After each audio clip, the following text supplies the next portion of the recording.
What's going on, everybody? Welcome back to the Third and Long podcast. Tonight, we're talking about all the good things that are going on right now in college football, especially what's been going on with not only the Pac 12, but the Big Ten and the SEC. Now, I got to tell you, let me fix this. I got to tell you, there's a lot of things that are going on right now in college football that's a little bit interesting for maybe some of us who aren't um, used to seeing only one SEC team at the top. And we're going to get into that a little bit later. But first thing, let's talk about college football as it sits right now.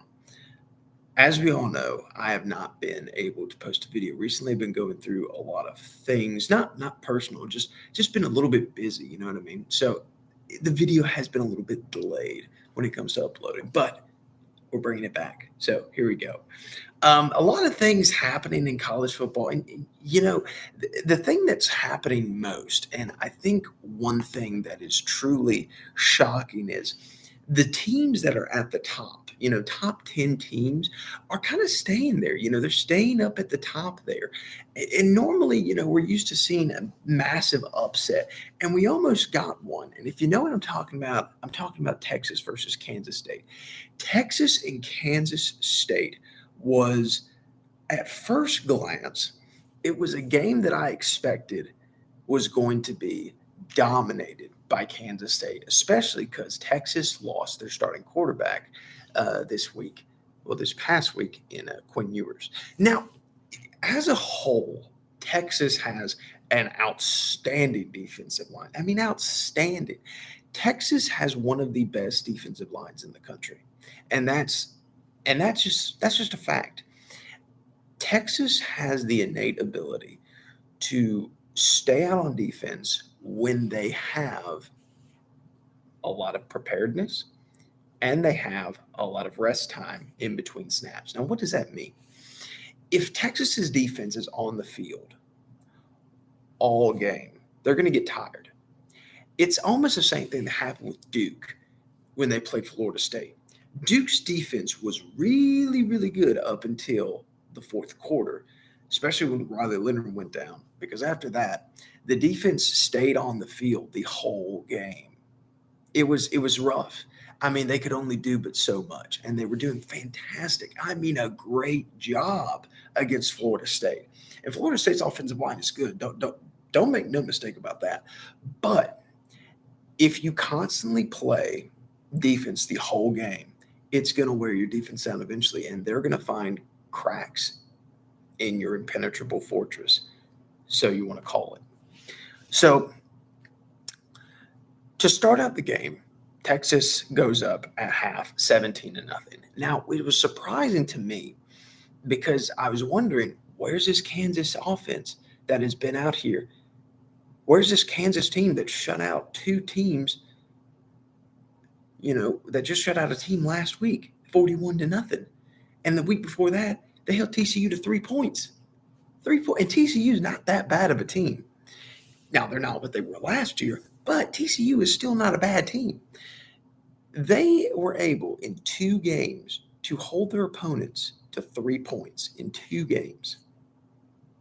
That is a point and a half a game, not even 2 points.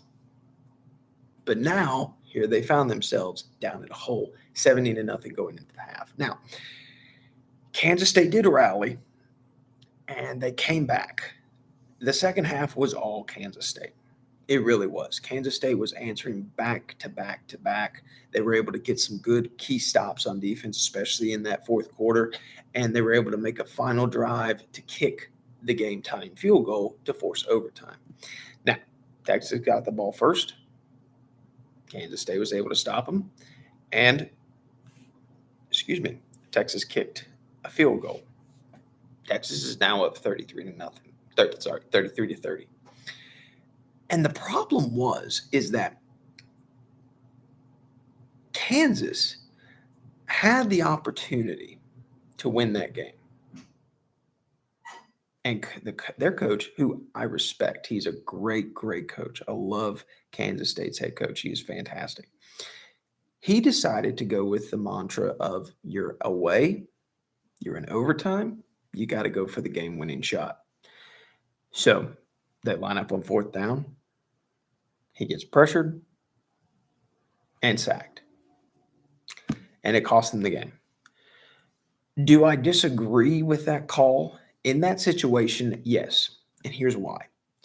Kansas State, SportsCenter update, Kansas State was leading that game for the second half. Kansas State was the better team in the second half.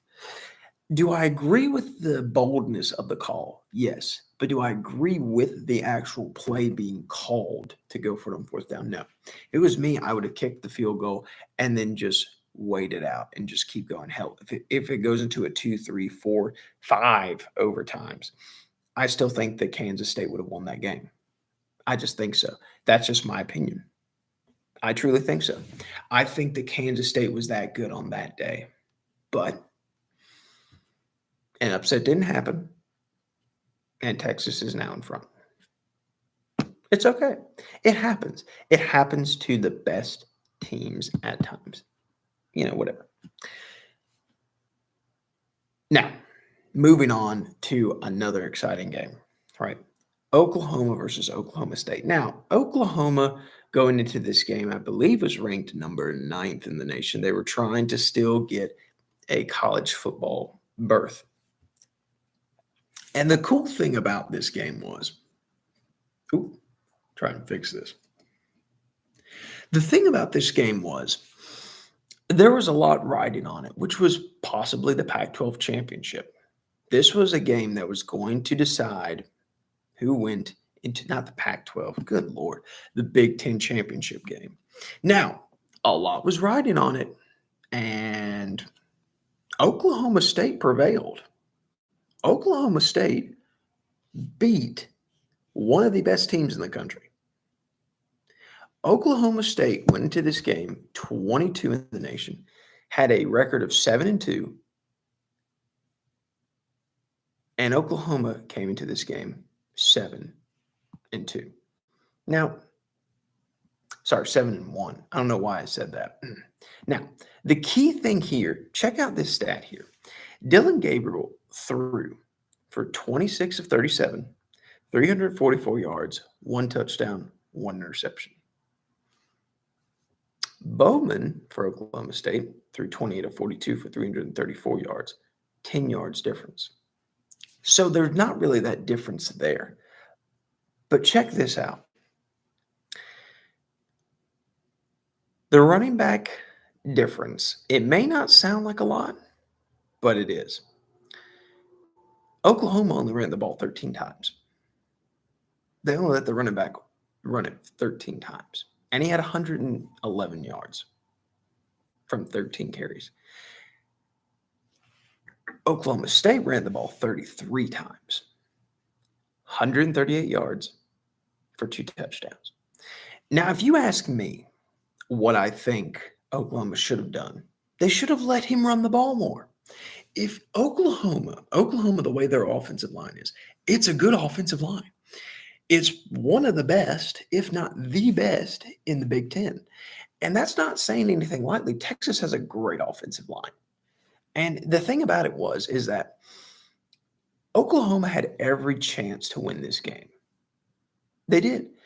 But what cost them a lot were the turnovers.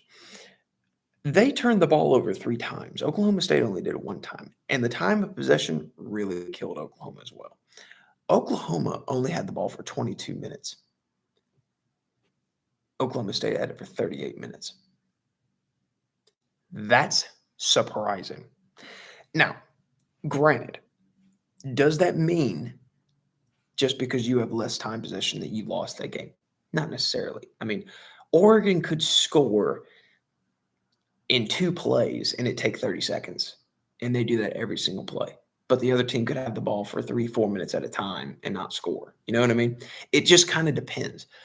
But in this game, especially when you have turnovers, that is massive. That's massive. And that's the reason why Oklahoma State won. I love Oklahoma State. Oklahoma State, I love their coach. Their coach is fantastic. And I think, honestly, He is one of the best coaches in the nation. He has been at that program for, I believe, over 15 years now, and it shows. It really does show. So, kudos to them. Great job by Oklahoma State. And I hope they win the I hope they win the Big Ten, not the Big Ten, Big 12. I don't know why I keep mixing that up. Anyways, let's move on to Georgia and Missouri. Missouri came into this game 7-1. Georgia undefeated. Going into Athens, Missouri had a tall task ahead of them. And it was a great game.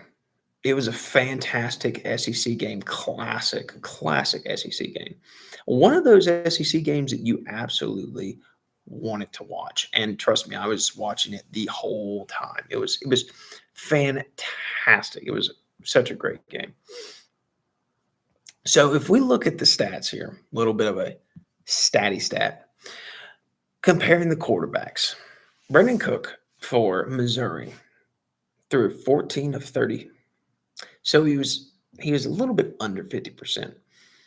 212 yards, 1 touchdown, 2 interceptions. Carson Beck threw 21 of 32, 254 yards, and 2 touchdowns.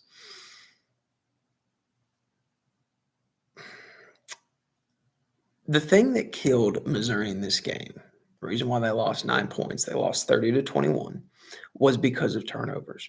Had Missouri not turned the ball over, I think that Missouri possibly wins this game. Possibly. Not a definite, but possibly. Now, check this out here. Total yards, Georgia had 385. Missouri had 363. So not that big of a difference here. But if you look at the turnovers, Georgia had 0 turnovers. Missouri had 2. Turnovers will kill you in the SEC, especially if you're playing a team like Georgia. And a lot of people thinking that Georgia wasn't a legit team, they just played one of the best offenses in the SEC. One of the most explosive offenses in the SEC. And they beat them. They were able to get crucial stops when they needed to. Now, that sometimes was a good no.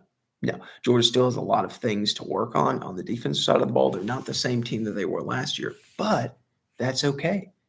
None of these teams in college football are the same teams that they were last year. The only one that I think is better than they were last year is Michigan. Honestly, that's just a fact. Georgia has a great win. Georgia is now going to play Ole Miss on the 11th, which is this Saturday, which will be exciting. They're playing it at Athens, Georgia. Crowd is going to be electric, and it is going to be such a great game. I'm going to watch it. I'm going to be excited. Georgia going into that game is a 10.5-point favorite. We'll talk more about that in the next episode. But one more game that we're going to talk about here, one more, is the Alabama and LSU game when it comes to SEC. So Alabama, defending Tuscaloosa at Bryant-Denning Stadium, beats the LSU Tigers 42-28. Now, you look at that score and you think, wow, Alabama really, really got after them. To a point, yes. To a point, yes, they did. When LSU's quarterback, Jane Daniels, went down, yeah, they were able to handle them pretty well. And the quarterbacks played fantastic. Jane Daniels was on fire. But the thing that a lot of people don't want to think about in this game is that LSU was leading at this point. LSU was leading during this game. I mean, there was a point where it was tied up 28-28, and it was getting dicey. I mean, it was getting worrisome out there. There were some fans out there that were like, "Oh!" And the thing that was interesting about this whole entire thing was during the third quarter, I believe it was like the 9-minute mark or whatever it was, LSU goes up 28-21, and it looked like it was going to be one of those games where whoever has the ball last is going to win this ball game, kind of like what happened in the Alabama and Tennessee game last year. That was really what happened. Whoever had the ball last was going to win that ball game, and it just so happened to be that way. Looking at this game, Alabama now has just proved to not only the SEC, but the entire college football world that has put them on notice saying that we are still Alabama. And if you don't believe that, you go down to Tuscaloosa and play Alabama. Heck, you could host the game and have Alabama be the away team, and they'll still beat you. Alabama's that good, and they're probably going to end up playing in the SEC championship game against Georgia. I don't think any team is going to be able to beat Alabama for the remainder of the season. I mean, next up, they have Kentucky. They're going to walk through that game. Chattanooga, they're going to walk through that game. And then you have Auburn. Auburn this year is not anywhere close, but they just might play Alabama close because it is at Auburn. But we'll have to see about that. We'll have to see and figure out exactly what that game looks like in a couple weeks from now. So, last game that we're going to talk about here, excuse me, is Washington versus USC. Now, Washington versus USC was a phenomenal game. It's a classic Pac-12 game, no defense, all offense. Whoever has that ball last is going to win this ball game. Washington goes into USC and walks out 52-42. They hung half 100 on Washington, on USC. Washington hung half 100 on USC. That's insane.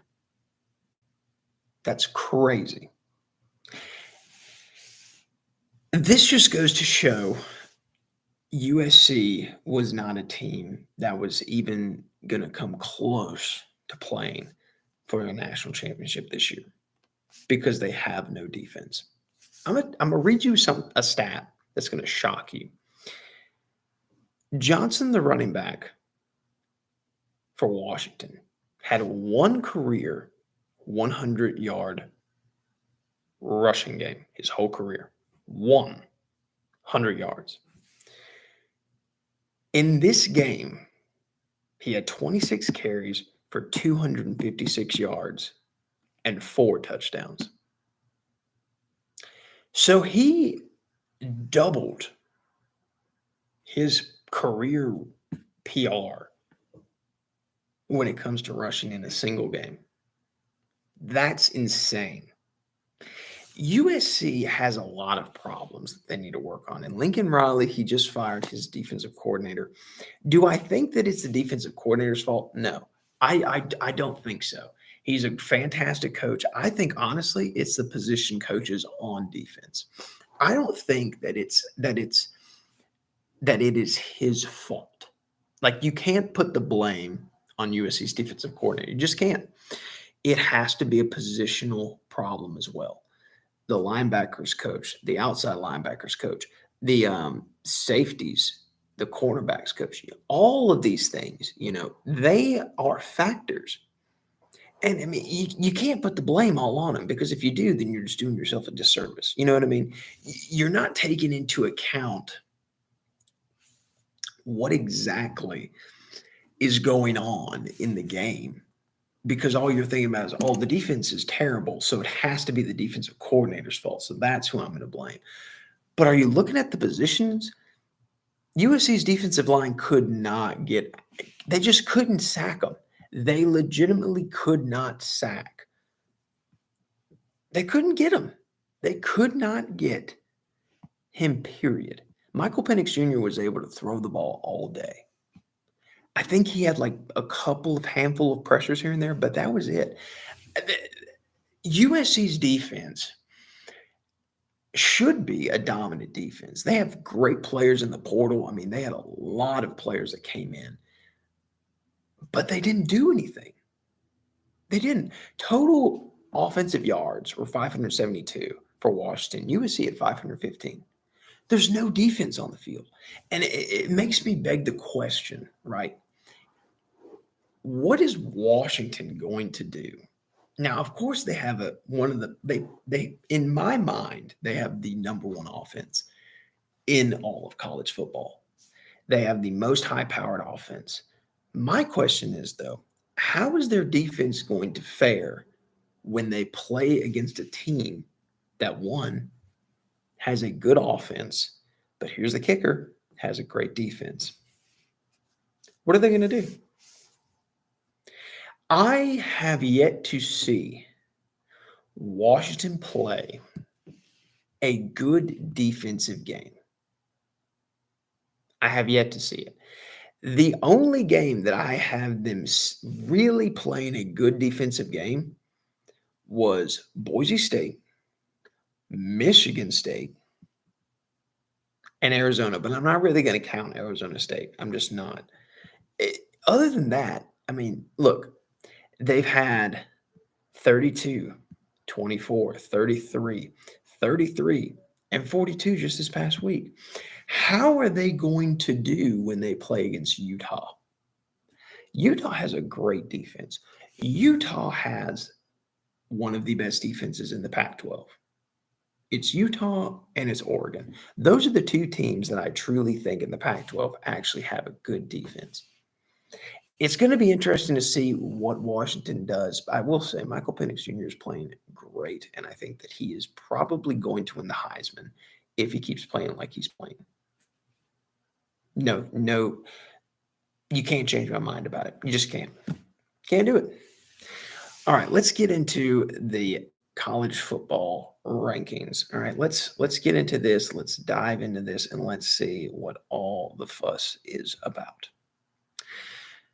Whew. I got to say, I love college football. I love that it's here. And I was absolutely excited to just be able to be in the sport. You know what I mean? Here we go. The playoff rankings are as follows. Ohio State, Georgia, Michigan at number 3, FSU number 4, and 5 and 6, Washington and Oregon. I have a little bit of a problem with these rankings, and I'll tell you why. It seems like they just put 1 through 5. They took all the unbeaten teams and they said, okay, let's put these as the top teams. And then for the rest, then we'll start after that. You know what I mean? They put all the 9-0 teams, 1 through 5, say, okay, we'll rank them here. And didn't even consider some of these one-loss teams. Some of these one-loss teams are great teams. Some of these one-loss teams are better than, in my opinion, than some of these undefeated teams. I'm serious. Let me explain. Ohio State. I like Ohio State. They've had a lot of great wins. They beat a really good Penn State team, and they beat Notre Dame. Notre Dame is a great football team. They're 7-3, but don't let that 3 loss fool you. They are a great football team. So they have 2 quality wins there. Georgia has been playing consistently this whole year. They've been really turning it on the past couple of weeks and, just really doing a great job of finishing games. Michigan to me is the most well put together team in all of college football. I think Michigan has the best chance of winning the college football championship at the end of the year, just because Michigan, despite all of what's going on over there, and I'm not going to get into that, Michigan is playing like a national championship team. They just are. And the only team that I think is really going to challenge them is Georgia. I think that is the only team that can really challenge them. It's that team or Oregon, and maybe Alabama too. Those 3 teams could probably give Michigan a run for their money, but that's not here nor there right now. Number 4, FSU.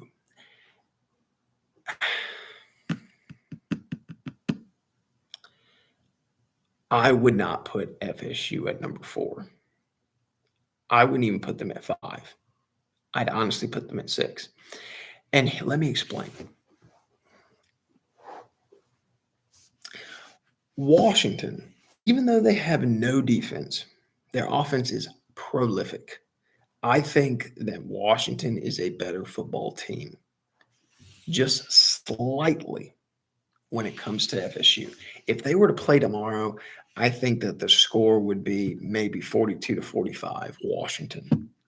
And it's just barely. There's just something missing about FSU, and I'm not too sure about. Now, maybe you could put them at number 5, but at the same time, you just never know. I haven't seen FSU play a really good team. I just haven't. Washington has a good quality win over Oregon, which to me, Oregon is one of the best teams, if not the best team in college football. And and the thing about it is, you look at Washington, you look at Florida State, and you look at Oregon, the 3 teams that are at the bottom of the top 6. Do you really think that FSU could beat Oregon? No, not a chance. Bo Nix shows up and that defense shows up for Oregon. FSU gets blown out. FSU loses 31-13. I think if I had to rank these teams, would be how I rank it. I put Michigan at number 1. I think Michigan is the best team in college football. Number 2 would be Georgia. Number 3 would be Ohio State. Number 4 would be Oregon. Number 5 would be FSU. And number 6 would be Washington. I think that those teams would be properly rated that way. I think Oregon is that good. I think Oregon could beat Texas. I think Oregon could beat FSU. I think Oregon could beat Washington if they had the chance to play again. I think, which they probably will in the Pac-12 championship. I think that Oregon wins that game. I think Oregon wins against Washington. I really, really do. I have no doubt about it. That's how I'd rank them. We're going to look at 7 through 10 here. And 7 through 10 is interesting. You have Texas at number 7, Alabama at 8, 9 is Ole Miss, and 10 is Penn State. I think that Penn State is better than Ole Miss. Now, the thing about it is that Penn State had a not so terrible loss against Ohio State. Ole Miss, on the other hand, Ole Miss is interesting to me because Ole Miss has not shown how potent they can be, and that's what concerns me. And here's what I'm getting at here. Okay, they went to Alabama and they lost by 2 touchdowns. Then they barely beat LSU by 7. Now, of course, that's a good quality win because LSU is that good of a team this year, right? But then they play Arkansas and they barely win by a touchdown. Then they play Auburn and they win by a touchdown. Vanderbilt, they smoked them 33-7. But here's another thing. Texas A&M, who they just played this past week, 38-35. And that's what concerns me about Ole Miss. Ole Miss is a team that I just think there's something missing, man. I think that Ole Miss is just missing something when it comes to like their offense. I just don't think that they're that high powered as they possibly could be. Now, is that just me from the outside looking in? Yeah, absolutely. I think that if Ole Miss wants to beat Georgia this week and have a chance to play for the SEC championship game, they're going to have to turn it on. They can't be conservative. They're going to have to play aggressive because Georgia is that good of a football team, and they will beat you if you don't. If you don't come to play against Georgia, you're going to lose. Point blank, period. There's no ifs, ands, or buts about it. Penn State. Now Penn State has one loss against against Ohio State. And I got to say, yeah, they struggled after Indiana, but they beat the dog breaks off of Maryland. 100%. They beat them 51-15. And their quarterback is now getting comfortable. He seemed really comfortable. Now, it's going to be a challenge for them. They're playing Michigan, but it's at Penn State. And I think that truly Penn State playing at home, I believe it's going to be a whiteout game. If Penn State can play like how they just did against Maryland, they'll have a chance to pull off an upset and beat the best team in college football. it's just one of those things is which Penn State team are you going to get every game? And that's why I think they're number 10. Again, I'm not upset that they're at number 10. I like Penn State. I like James Franklin. I think he's a great coach. It's just something's just not clicking all the way. And I believe it was their quarterback not being able to play the way that he should play. So hopefully this week he shows up and he pulls off the upset. I'd love to see it. I'd love to see it. Alabama over Texas. Now, if you look at these two games, now obviously Texas beat Alabama earlier this year, and that was that's a great quality win. It is. Don't get me wrong. But Alabama seems to be getting better and better each and every single week. Alabama seems to be getting more improvements as the weeks go on. Now, the thing about Alabama is that they have a chance to win out all their games that they have left. I think that they'll win out all, and they'll have 11-1 going into the SEC championship game. And I think that they'll play Georgia, and that's going to be an excellent game. Excellent game. I'm excited for it, and I know that all of the SEC fan base out there is going to definitely tune in for that game because it'll be fantastic. We get to see Saban versus Kirby one more time. I mean, it's something that you have to experience. It's just a tremendous. Two great head coaches just playing it out for the SEC championship game. Do I think Alabama is appropriately ranked? Yes. Do I think that Florida State is better than Alabama? No. I think Alabama would beat FSU horribly. Do I think they'd beat Washington? Absolutely. I think that Alabama would beat Washington right now. If they played right now, I think that Alabama wins that game. And I think they win it by 2 touchdowns because Alabama's defense is getting better. It's improved. Since the beginning of this season, Alabama's defense has been able to really come in their own. It's been a fantastic improvement over these past couple of weeks, right? I think that Alabama's better than Washington. I think they're better than FSU. But then again, they're not undefeated. If they were undefeated, they'd probably be in the top 3, I think, truly. Texas is knocking on the door of the college football playoff. And I think this is really going to be their last year to really make a good, clean run at getting into this 14 playoff. Because when it comes to the 12-team playoff, they're playing Michigan at Michigan. And the whole conference is going to be just hectic. It's going to be crazy. And they're going to be eliminating each other. And you might have a team next year in the 12-team playoff that has 3 losses or that has 4 losses. And you're like, okay, well, which one of these teams fits in there? It's going to be so strange just to put them in there. But I digress, right? The way Texas is right now, Texas has one of the best chances to win out. And if they win out, do I think that they go to this college football playoff? Probably not. I think that the teams that will make the playoffs, Michigan, Georgia, FSU, because they're probably going to win out, and it's not going to be pretty, but whatever.